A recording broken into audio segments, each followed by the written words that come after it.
American singer, songwriter, dancer, and actor Ginuwine gave us chart-topping hits, sexy dance moves, and some very chiseled abs to admire. While he was logging hours in the studio and tearing up the stage, the things he was forced to deal with in his personal life brought a lot of drama, tragedy, and sadness his way. There was even a time where everything became so overwhelming that he thought the only way to cope with it all was to take his own life. Elgin Baylor Lumpkin, better known by his stage name Ginuwine, was born in Washington, D.C. He's named after NBA legend Elgin Baylor, who is also a D.C. native. As a self-proclaimed independent person, he left his parents' home at the age of 16 and began running the streets. He would end up getting his feet wet in the music business as a member of a go-go group in his hometown, before moving on to becoming a member of the Swing Mob Collective. The Swing Mob Collective, sometimes referred to as the Basement Crew, was a Rochester, New York-based music compound founded by Devontae Swing, one-fourth of popular 90s R&B group Jodeci. He sought out talented artists and producers from across the country and brought them all together to cultivate their talents in a boot camp-like environment. The move would prove to be life-changing when he met rapper Melissa Missy Elliott, singer-songwriter Stephen Static Major Garrett, and producer Timothy Timbaland Mosley. They would all go on to play major roles in Ginuwine's career. After Swing Mob folded, they all continued working together on different projects, one of which was Ginuwine's 1996 debut album, Ginuwine The Bachelor. His first single, Pony, written by Ginuwine, Static, and Timbaland, exploded in the summer of '96 and made Ginuwine a household name.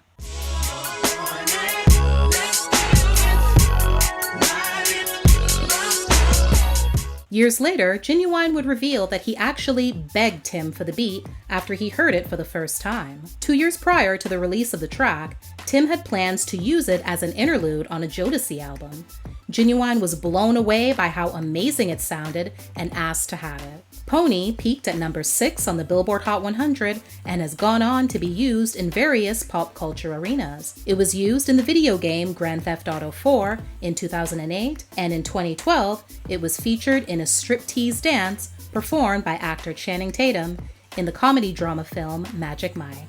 His second album, 100% Ginuwine, dropped 3 years later and featured the hit singles Same Old G, So Anxious, and None of Your Friends' Business. After the release, his friendship and business partnership with Timbaland fell apart. He also had a falling out with R&B singer Aaliyah, and still harbors regrets to this day over not patching things up before her untimely death on August 25, 2001. Ginuwine would experience some major highs and major lows in his personal life around this time. Both of his parents passed away within 1 year of each other. His father took his own life, and his mother succumbed to her battle with cancer. Drinking Hennessy and popping ecstasy pills daily became his go-to coping mechanism. Ginuwine struggled with grief and depression so severely, he too thought of ending it all, and even made several failed attempts. He received counseling from his pastor and went on to commit his life to the Lord several years later.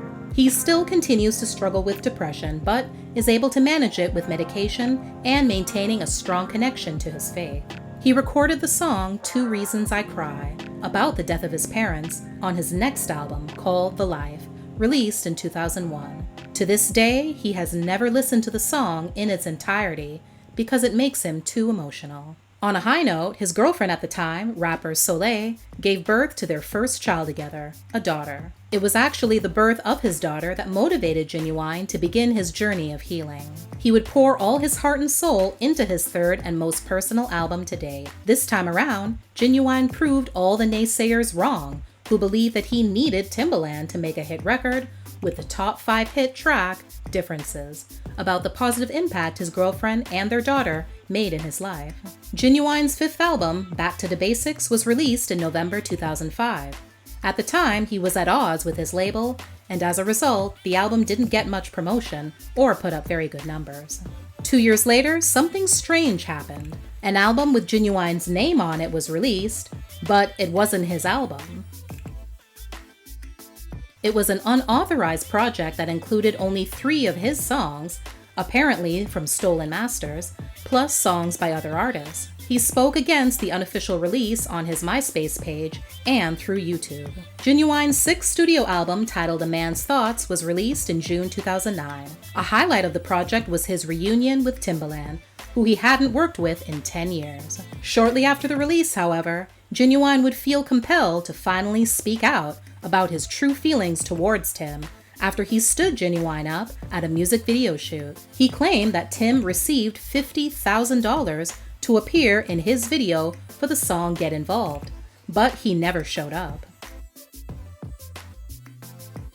Ginuwine considers himself a professional, so he never wanted to speak ill of him, and even after their falling out years ago, he continued to give Tim the benefit of the doubt every time he made promises that he didn't keep. More drama associated with the album came up over the filming of yet another music video, after Ginuwine tapped actress Lisa Ray McCoy to appear in his video for the song Last Chance. Sources claim to have witnessed the two kissing over dinner at a restaurant around the time of filming. Naturally, his wife was not happy to hear this, and it caused major problems in their relationship. Later, Ginuwine spoke to Sister Sister magazine and stated that there was nothing going on between him and Lisa Ray. He did admit that another issue was that he wasn't honest with his wife in the first place about hiring her, which he regrets. When pressed about why he chose not to reveal that information, he only said it was a long story.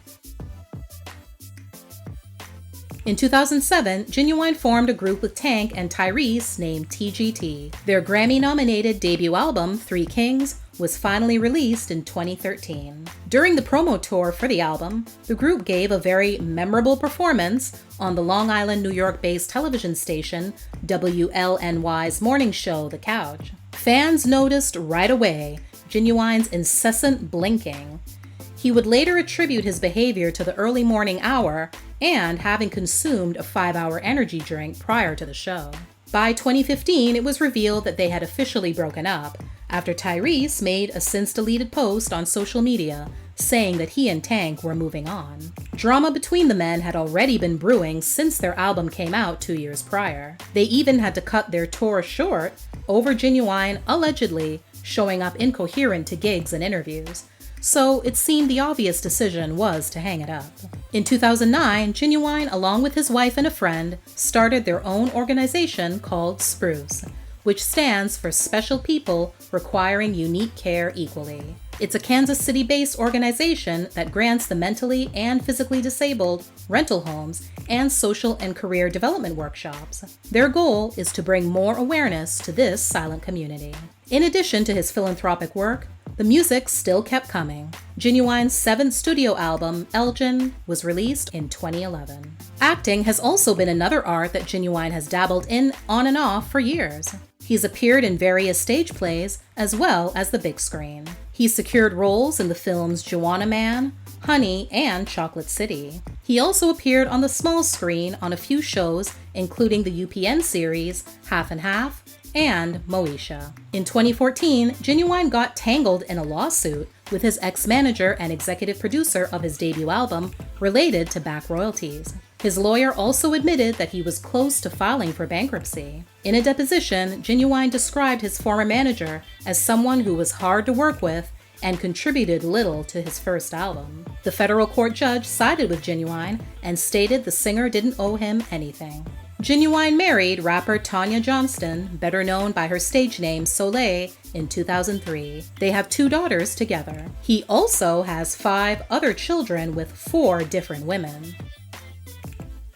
He now has a total of 9 children, including 2 stepchildren. Sadly, one of those children from a previous relationship blasted her father on Twitter in 2012 when she was a teenager for being a deadbeat. After nearly 15 years together, Ginuwine and Soleil divorced in 2015 after a 2-year separation. The reason was multiple incidents of infidelity on Ginuwine's part that he admitted. In January 2018, Ginuwine entered the UK reality show Celebrity Big Brother 21. He set the internet on fire when he refused a kiss from India Willoughby, a fellow housemate and trans woman on live TV. The situation occurred after she asked him whether or not he would date a trans woman. Ginuwine answered no, and for some unknown reason, India decided that was the perfect time to go in for a kiss. Some people felt that Ginuwine's actions made him come off as transphobic. He may not have appreciated India's advances, but he didn't have a problem starting a relationship with another housemate, model, presenter, DJ, and former reality TV star Ashley James. Also that year, he starred in the Bravo reality TV series Your Husband is Cheating on Us. Over the last several years, Ginuwine's fans continued to question him about whether or not TGT would ever get back together and record another album. He answered that question, as well as what led to the breakup, in a 2018 interview with New York's Power 105.1 radio morning show, The Breakfast Club. Now let's go to music for a second. Let's do it. TGT. What was so funny about that? You saying it. That's just funny. Nah, we not. I mean, I'm not messing with that no more. You know what I'm saying? It's a wrap. Not gonna happen anymore. Nah, it's not gonna happen no more. He also revealed that in the beginning, Tyrese received more money than him and Tank. Ginuwine believes that was due to Tyrese believing that his successful track record with movies warranted the bigger cut. Interestingly, the idea for the group was Ginuwine's. He was on a plane with Tank and brought up the idea of putting together a supergroup. His first choice for the third member wasn't even Tyrese. It was fellow R&B singer Avant. Unfortunately, Avant wasn't available since he was about to drop his own album. Even though Ginuwine wasn't happy about the financial split, he eventually agreed to do it, but made it clear that things would need to be equal the next time around. However, when it was time to negotiate terms for their next project, Tyrese once again wanted more money. It was at that time that Ginuwine decided to walk away. So far, 2021 has been very good to Ginuwine.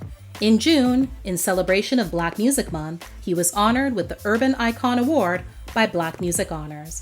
He also continues to perform and tour regularly. Even though he did announce back in 2014 that he'd release an album the following year, and he'd also be reuniting with Timbaland for the project, no album ever manifested, and it's now been 10 years since his last solo album. Recently, in a YouTube Live interview with actor and comedian Michael Collier, he did mention that he was going back into the studio and he hoped to have new material out in 2022.